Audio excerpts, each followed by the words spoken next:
India's energy demand is skyrocketing, and trying to meet all that demand with coal poses a massive problem. Those reserves are finite, and burning them produces heavy greenhouse gas emissions.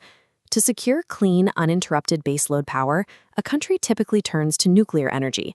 But India faces a severe and limiting geological constraint. It possesses barely 1% of the world's known uranium reserves.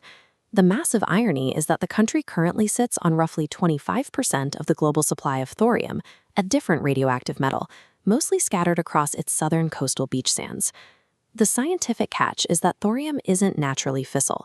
You can't just dig it up, put it in a standard reactor, and instantly generate electricity. It requires a specific catalyst to trigger a nuclear reaction. Nuclear physicist Dr. Homi Bhabha realized early on that to utilize this domestic thorium, India would have to design an entirely custom nuclear roadmap.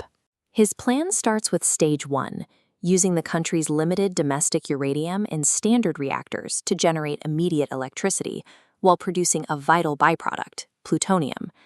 The ultimate endgame is Stage 3, advanced reactors that finally use the abundant thorium to generate centuries of clean power. This diagram shows exactly how those two stages are completely disconnected without a bridge. Stage 2 drops into the middle.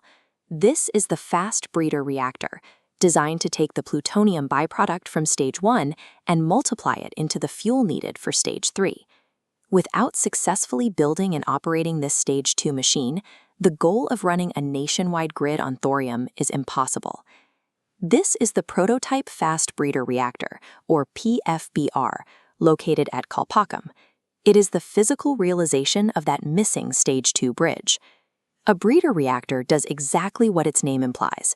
It is engineered to generate or breed more nuclear fuel than it consumes during operation.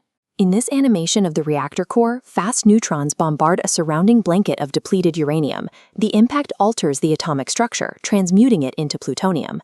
That bred plutonium flows out, acting as the catalyst to eventually ignite the thorium, completing Stage 3. While this nuclear alchemy solves the fuel shortage on paper, constructing the actual machine introduces immense engineering hazards. Because fast neutrons are required for the breeding process, engineers cannot use water to cool it. Water slows neutrons down.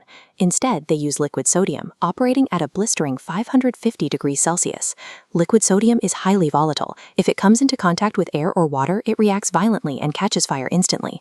Handling a substance this dangerous requires perfectly sealed pipes, highly specific metallurgy, and specialized pumps. Due to global technology denial regimes, foreign nations refuse to sell these critical components to India. Cut off from international suppliers, Indian engineers and domestic manufacturers had to design and fabricate 95% of the reactor's components entirely from scratch. The global embargoes meant the project took decades to complete, but they also forced India to build a completely self-reliant domestic nuclear manufacturing sector.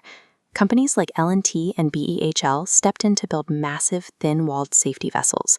Because these metal structures were too large to transport by road, they had to be precision welded directly on the construction site. To circulate the deadly liquid sodium, Kirloskar Brothers engineered primary pumps with 11-meter-long shafts, designed to run essentially maintenance-free in extreme heat. The mechanical challenges were heavily compounded by extreme environmental ones.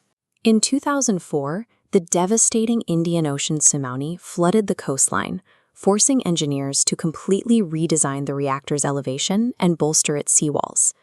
Following the 2011 Fukushima disaster in Japan, the team integrated new passive cooling systems that can safely remove decay heat from the reactor, even if all electrical power fails.